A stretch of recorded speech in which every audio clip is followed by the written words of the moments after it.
Hello, everyone. We are here with Candy Washington. And Candy is a diverse female writer, content creator, and Georgetown alum. Her professional and personal purpose is to add value to the lives of others through storytelling. And she creates inspiring content across film, TV, digital, and publishing platforms that are rooted in wellness and self care. So beautiful. Hi, Candy. Welcome. Hi, thank you so much for having me. Just want to show you some gratitude for doing this. So thank you. Oh, thank you. And I'm so glad we were able to connect. And it just, felt so right to have you join us. So I can't wait to talk about what we're going to talk about today. We're going to talk about self love. So, first, I want to ask you what you define self love as and why it's so important. Yeah, so for me, I define self love as the compassionate and graceful relationship that you have with yourself. So that's how do you speak to yourself? How do you think of yourself? What healthy boundaries do you create in your life? It's really just having a loving and compassionate relationship to yourself where you really create your own well-being as your first and best priority. It's really prioritizing yourself and your own well-being versus self-care because I do a lot of self-care stuff. So and I think a lot of times people confuse self-care and self-love. So self-care is actually the tools and the practices and the beliefs that we do in order to implement a loving relationship that we have with ourselves. So it's Mm. I love myself, therefore I take care of myself. So self-love is the compassionate relationship that you have with yourself, and self-care is the tools and the practices, rituals, beliefs, boundaries that you have in place to, you know, show that loving relationship to yourself, to implement that relationship. Oh, so beautifully put. And I'm so glad you kind of differentiated between the two because I think we get them mixed up quite often. Yes, yes. Yeah. Self-care is the tool that we use to show ourselves love. Yes. And it's great, but self-love is like the most important thing, right? Okay. What are the five essential signs that someone's level of self-love might not be as high as it should be? Oh, yes. So this is a big one on creating the awareness that you're not honoring and loving the unique space that you take up in this world enough. And I think the first one is you are hypercritical of yourself. This shows up as perfectionism. This shows up as, negative self-talk. This shows up as holding yourself to a very hard, sometimes unattainable standard. You feel you have to be superhuman while you give grace and love to everybody else, you are super, super hard on yourself. So that's one sign. The second sign is that you get in and you stay in unhealthy relationships. So I define unhealthy relationships just as those toxic relationships where you are giving, giving, giving more than you are receiving, when you feel depleted rather than replenished when you're with someone. This can either be physical, emotional, mental, spiritual, abuse in these relationships, and not just romantic. These could be family relationships. Sometimes siblings have toxic relationships. Definitely parent child can be toxic.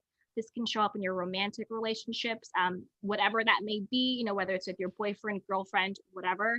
And it can also show up in your friendships. We talk a lot about frenemies, but that's a really true sign that you're not honoring yourself enough.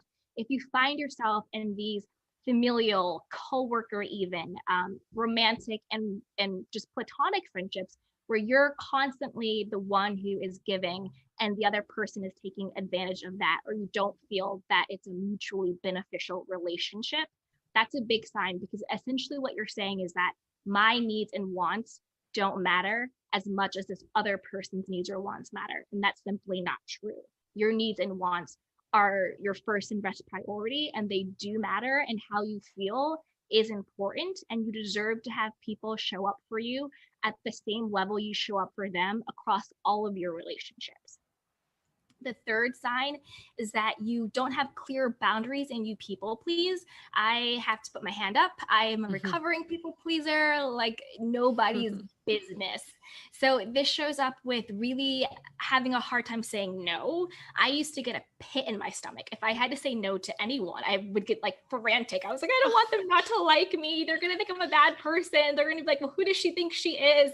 Like it's good. They're going to leave me. Like all of this like crazy, unhealthy chatter I had going on in my head, because when you don't have healthy boundaries and you people please, that's really rooted in saying, I get my worth outside of myself. So I have to do, show, perform, prove, like give in order to be deserving of love, affection, validation, acceptance, rather than intrinsic value, which is I am, therefore I am enough. Like I am lovable as is. I'm worthy and deserving as is. I don't have to give or do or perform. I get my value from myself. It's intrinsic. I am here, therefore I am worthy. So as long as you are getting it from other people, of course you're going to be scared to say no. Of course you're not going to have clear boundaries. Of course you're not going to enforce, what your word is, whether it's a yes or a no, because you're so fearful that if you actually do say, no, I can't do that for you, then somehow you're not going to be worthy of that person's love, affection, or validation. And that's just simply not true. So if you have trouble with boundaries, if you people please, you can't say no, that's a big sign that you really want to work on your own level of self-love. The fourth sign is that you don't take care of yourself in a holistic way. So I think a lot of people might miss this part because you don't think of it. You're like, oh, I'm just been in my pajamas for 5 days, whatever. I'll get a manicure later on. 2020 in a nutshell. Exactly. Yeah, I'll go to the gym next week. I'll do that juice cleanse. On the new year or whatever it is. If you don't take care of yourself holistically, that's a sign that there's some part of you that might think you're not deserving of it, or you're not worthy of it, or you don't take the time to take care of yourself. You're putting everybody else ahead of you. Think of it this way. If you are like, I'm not a parent, but say you were a parent and your child said to you, hey, I need 1 hour of your time a week just for you. I'm pretty sure every parent would find that 1 hour that week.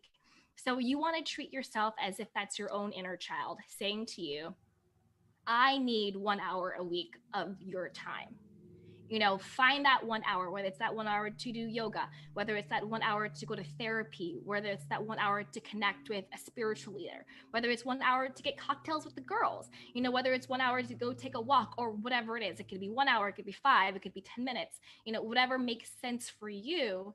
If you're not taking care of yourself, if you're not eating correctly, if you're not hydrating, if you're not doing things that just bring you joy, if you don't have a connection with a community or a support system, all of the buckets of your life, mind, body, and spirit, holistically taking care of yourself, that's a sign that you probably are depleted somewhere. You're probably not feeling good. You're probably feeling lethargic. You're probably feeling depressed. You might be feeling a little sluggish. All of those things. I'm not saying you have to, do a spa day every day and just forget about all of your responsibilities. Absolutely not. But you also have to be cognizant of the fact that you deserve to take time for yourself, and you deserve to take time to fill your cup back up. It's not about the face mask. It's about the intentionality behind it. It's about, I'm taking this time to just take care of myself. Your face mask could look like journaling. Your face mask could look like meditating. Your face mask could look like, calling somebody and say, hey, I'm having a hard time. Can I just talk to you? So it's just really about taking care of yourself holistically, knowing that all of those things really make up your overall well-being as a person. It's not just the mindfulness. It's not just exercising. It's not just, eating right. It's all of those buckets make up a whole person. And for me, the fifth thing is that, and this is another one I think people might miss out on, is that you feel disconnected from your intuition. And you lack confidence and self-trust. This is a massive one. If you don't trust yourself. So this could look like, say you have a decision to make, big or small, and you're just like, I don't have any guidance. I don't know what to do. So you're Googling the answer, you're asking all of your friends, but you haven't stopped to go inward and get your own inner wisdom and your own inner guidance, your own intuition. Of course, it's great to have support. Of course, it's great to talk to people. But at the end of the day, you are the ultimate authority on you. And no matter what, you always know what is the best right next step for yourself. It's just being sure to access and tap back into your own intuition and your own inner guidance system. That's where the meditation comes in. That's where prayer comes in. That's where journaling comes in. That's when you really silence all the chatter, all the outside noise, and you reconnect to self. So for me, and again, when I say prayer or anything religious, it's not necessarily about any particular religion.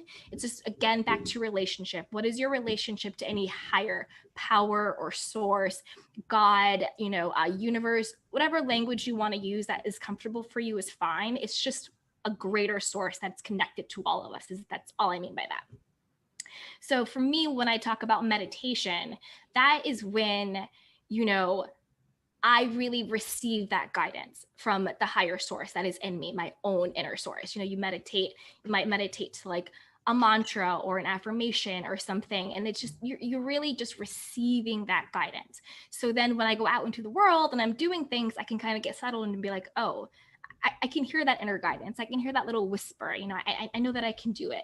And then because I've worked on self-esteem, self-worth, and self-love, I then have the confidence to say, everyone is telling me to go right, but my inner voice, my intuition is telling me to go left. I am going to then trust myself enough to say I am going left, regardless of what anybody else has to say about it. And that is really when you get to that level of self-awareness and that intuition that you have. And then you're able to actually say, I am confident enough to trust myself above all else. And that's really the place you want to get to. So if you feel disconnected from your inner guide, if you lack the confidence to follow yourself, if you don't trust yourself more than you trust other people's opinions, voices, perceptions, judgments, then that's a sign that you might really want to start working on self-love, self-esteem, and self-confidence. And I forgot to add in a little bit about prayer. Again, it's just not about religion, just that relationship.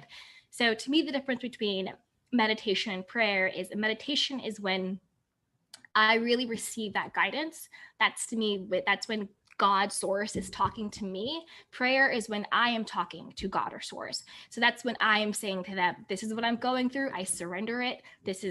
I'm giving it over to you, or whatever it is. This is what I need guidance on. So it's really just about having that relationship and that communication to that higher power, that higher source that is of you, but greater than you.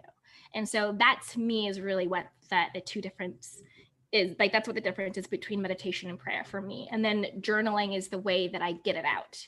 So I can write down, oh, I got, this inspired action today, or I'm going to script something I really want to, manifest in my life, or these are just the thoughts I have or the feelings I have. Because when you're able to get it out of you, you're able to get some detachment from it and also some perspective on it. Sometimes when it's in your mind going nuts, it's hard to really get discernment, but when you get it out, you're able to look at it. So those are the 5 ways for me. So well put. And yeah, with journaling, it's like just this huge release. And especially when you cultivate a strong journaling practice, it's like you'll be going through something. You're like, I need to get this out and like write it down. And then you feel so much relief just from getting it out of your body and your mind and on paper. So I love that you brought that up. I love all of those because I think everyone can relate to having times in their life where they've been at a certain place, struggling with one of those areas. But I think typically we come back to 1 or 2 areas that are just something that we have to continuously work on in our lives. And that's fine. That's like part of this human experience. But as you said, it's so important that we fill up our cup. And that when we do that, we can then bring our gifts to the world. And that's like what the world really needs. And that's part of why we're here. So I just love how you said all of that. So beautiful. Okay. So what, other than prayer and journaling and meditation, do you have any other tools that you have for people to combat like maybe the specific ones. Like I feel like boundaries are huge for so many people. Sorry, my Yeah. dog's back there like flopping around. Fine. I think having boundaries, not just with other people but also with yourself. Like make little promises to yourself a day. Like today I'm going to make sure that I drink 3 liters of water. I'm gonna, go for a walk. I'm gonna send one big scary email that I've been meaning to send, for my business or whatever it is. So I think make little promises to yourself that you keep to yourself, because you're also showing yourself that your judgment and your discernment and your inner guidance is correct, that it's right for you, and then you also then have the confidence to follow through for yourself. So when you're taking care of yourself in that way, it's easier to say to somebody else, hey, that doesn't feel right to me, like you can't do that, or like this doesn't really resonate with where I'm going in my life, like we can't do that as well. So boundaries really are just communicating and implementing what your limitations are with other people. So you're showing them how they can treat you, how they can behave around you, and what they can expect from you. So this could look like, say you work a 9 to 5 job, or if you're even an entrepreneur, this could be for any workplace. You can set your hours. You can say, I'm in the office from 9 to 5. Prior to that, my phone is off. After that, my phone is off. Of course, if there is an emergency, I will be, accessible for emergencies, but don't expect me to always be on. We kind of have this culture where we've glorified the hustle, we've glorified being busy, and we've glorified like always being on and accessible and digital. And it's, to me, I'm just like, that sounds horrible. I don't want to hustle in my life. I want to be in the flow of my life. And the way you get in your flow is, this is the time I'm on for business. This is the time I'm off for me. And say, like, again, say you're a parent, or like you're married and you have like your spouse, and you feel that you are just being pulled in so many different directions. Create boundaries within your family. You say, hey guys, mommy time is Sundays from 2 to 4. Don't expect mommy to be around. Don't expect mommy to be on. You're like, hubby's going to take you, wifey's going to take you, grandma, babysitter, whatever you're going to be taken care of, but that's mommy's time. And then mommy's going to go do whatever mommy needs to do during that time. So they know that during that time, they can expect you to be gone. They can't be accessible to you. You are allowed to, because again, I think it's glorified that you are super mom, super spouse, super girlfriend, super sister, super all these things, that you don't get to just be human, and you don't just get to be you.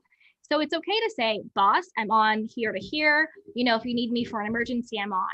Family, I'm available this time, but I'm not available this time. I'm going to my salsa class. I'm going to my wine and pottery class. I'm going to go take a painting class. I'm just going to go read under a tree. Whatever it is, create those boundaries of, these are the times I'm on for you, and these are the times I'm off for me, and really enforce them and also implement them. I think another key thing to do is to self-validate your own emotions. So a lot of times we feel that we're not allowed to have big, scary emotions. Like you can't be like, women can't be angry. You can't be mad. You can't be upset. You feel like I know for me personally, for a long time, I was always happy, joyful, happy, like upbeat. I didn't really allow myself to feel all of the spectrums of emotions. I felt like I somehow wasn't allowed to be upset. I wasn't allowed to be angry. I wasn't allowed to say no. I wasn't allowed to communicate my emotions. But I think when you're able to identify what your emotions are, allow yourself to have them, come by them, but you identify what they are, you allow yourself to have them, and then you also put them in context. So you're like, oh, like, of course I'm mad when my boyfriend doesn't text me back right away, because in my mind, I equate his silence to, he's mad at me. He's going to leave me. I'm being rejected. I'm being abandoned. So of course I'm really pissed off. He didn't, text me right away.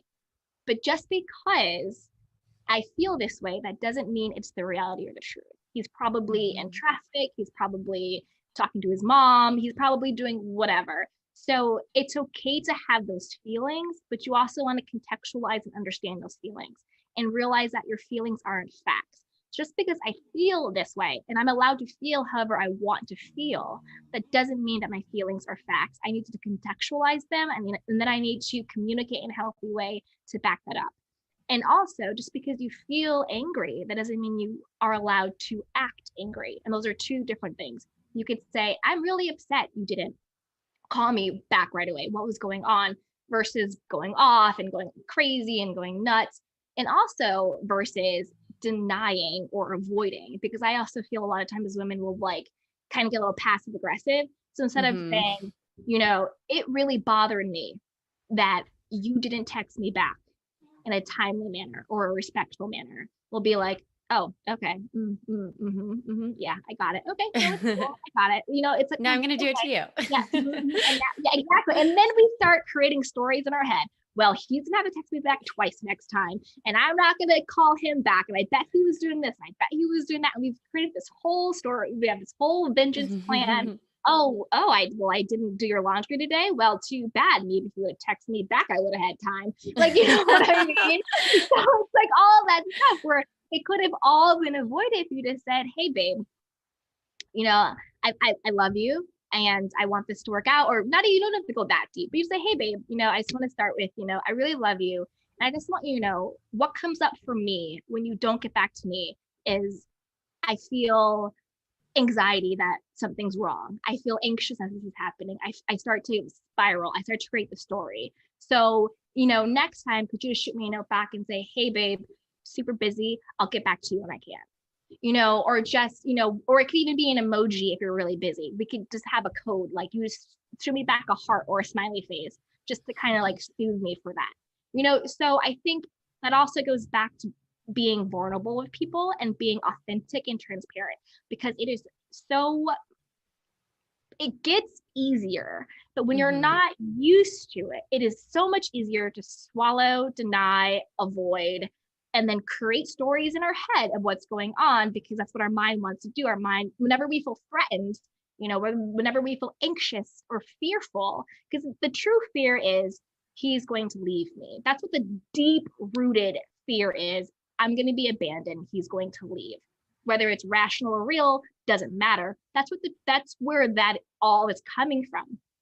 And so it's easier to deny and to avoid all of those feelings than just to show up fully and be your true vulnerable person and to say, hey, babe, when you do this, it makes me feel like this. That's scary. It's scary to see that. It's scary to see that. But the more you do it, and you also have to be discerning, you have to do it with a person who is worthy of your truth and who is worthy of your vulnerability, because there are some partners out there who they're emotionally not capable of dealing with that, because they're going to hear no matter what. You're trying to argue, you're trying to fight, they're going to dismiss, they're going to put you down. So you also have to make sure that your partner is in a place to receive your vulnerability in a safe way. So hopefully the person you're seeing is, and if they're not, you could say, is willing to get there with you. If you're not there yet, they're not there yet. Have that conversation and say, hey, this is super scary for me too. I know it might be super scary for you, but let's together decide this is the journey we're going to go on as a couple, as a team. It can be really scary to say that. I just had a tiff with my own guy. So I definitely understand. You were just putting that into practice. I like we talked about journaling, and I'm just going to be super transparent with you guys. Yeah. Before I have those big conversations with him, I write it down. I have like a script. I'm like, okay, at the top of it, I go, cool, calm, collected. So healthy communication. And then I'm like, why, blah, blah, blah, blah. Like I have this little script that I have, because like, I don't want to revert to past patterns of people pleasing, where I'm just like, oh no, it's okay, don't worry, it's fine. And I just shut down my own emotions. I numb out to my own wants and needs. I don't prioritize the things that I need in order to feel validated and loved and secure and safe, in fear of being, oh, he's going to think I'm needy. He's going to think I'm desperate. He's going to think this. And that's all not true. We're human beings. Like it's natural and healthy to want, not just even community, but connection with somebody else. And in love with somebody else. And like, it's scary at first, but when you get to the other side, there's no more beautiful level of true intimacy with someone when you can show up fully as yourself and they can say, I see you and I hear you and I'm here for you. Absolutely. Like that's what true intimacy is, when you can say, hey, love, when this happens, this is how it makes me feel. I know it might not be right, but this is how it is. Can we find a way through it? And have someone look at you and say, I hear you and you are enough and there's nothing wrong with you. Let's figure out a way to get through this together. That is a totally different level of intimacy. So it's worth getting there. So I would say those are kind of some of the things to work on. Love it. Yeah. Yeah. And I love, like, when you put everything you've talked about, all those practices, when you really show yourself that self-love, you're then showing other people like this more free way to live, and you're empowering them to love themselves and start to step into their boundaries and show up more vulnerably and fully and all of that. So it's like this beautiful ripple effect that it starts with, us, this individual, energetic piece, because we're all like one, right? But starts here. And then when we show up fully as ourselves, we spread that further and further through the world. So thank you for sharing everything you talked about today. I feel like I would love to just talk to you forever and ever. You're amazing. I'm here. Yeah. Woo. But will you tell everybody what freebies, the amazing freebies you're offering them are? Yes. So the biggest freebie I'm offering is a 30-minute self-care session with me. Just shoot me an email. Let me know that you attended the Year of You retreat, and I will give you a free complimentary 30-minute self-care session. And that is just, I will send you some preliminary questions for you to fill out and send back. And then during our 30 minutes together, you'll tell me your story, what's going on with you, and I will give you some actionable guidance on things that you can then actually implement into your life. So we won't just be chatting, but when you walk away, you'll have a tangible, personalized plan for you to start loving yourself a little bit more in the real world. And then other freebies and goodies, I have a 30-day self-care mind shift guide. And then I also have a 10 self-care ideas for the heart freebies. And I'll give a link to that. You guys can just go to the website and grab those for free. And then I also have the Sugar Pills podcast, A Practical Guide to Self-Care. So that's a free podcast weekly. Kelly actually is going to be on this Sunday. Yeah, I don't know when this is going to play, so let's put the date out there. She will be the December, what's the Sunday? 20th? Yeah, December 20th. Yeah, so Kelly is my December 20th guest on the podcast. And you can find that on, I'm super excited. Her interview was fantastic. You can find that on iTunes, like Apple Podcasts, Spotify, Google Podcasts, and I actually just got on iHeartRadio. So I'm super excited for that. So Kelly's episode will be on iHeartRadio. So yeah. Yay. So those are congratulations. Thank you. I was nervous. That's amazing. Yeah, it's actually, your episode will be the first one on there. So I'm super excited for that. Oh my God, I'm so honored. Thank you so much. All of that, I'll link all your stuff on the landing page so people can find it under the video. And yeah, you guys check her out, check out her podcast. It's incredible.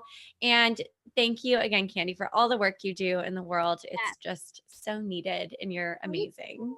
You do. Thank you,